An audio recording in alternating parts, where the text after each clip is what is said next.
खाली जिंदगी के पिंजरा, के तोर बिन खाली जिंदगी के पिंजरा।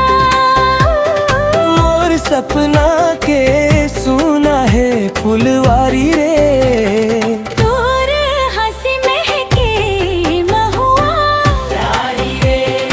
आजा मन के तीर आजा रे, आजा रे, आजा नैना तीर आजा रे, आजा रे।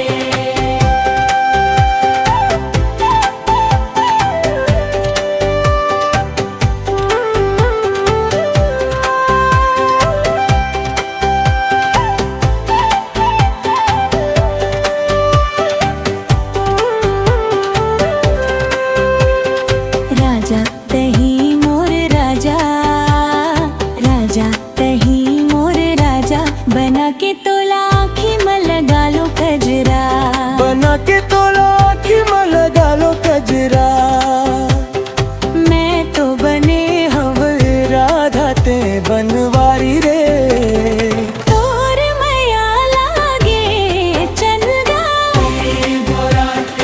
आजा जमुना तीर आजा रे, आजा रे, आजा नैना तीर आजा रे, आजा रे।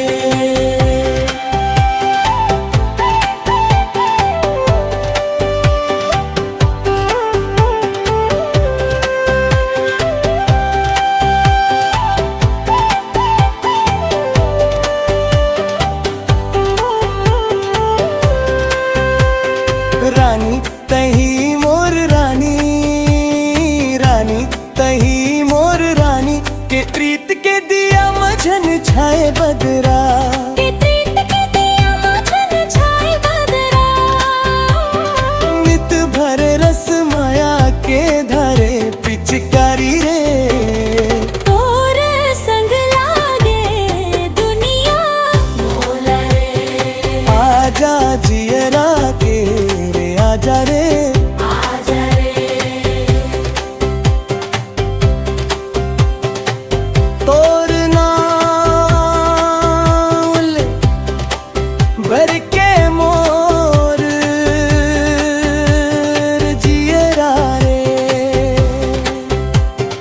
तोर बिना सुना हर बिहान रे, जन्म जन्म तक संग निभावो ते मोर सपना के पहचान रे। सुन सुन मोर माया पीरा के संगवारी रे, आजा नैना तीर आजा रे,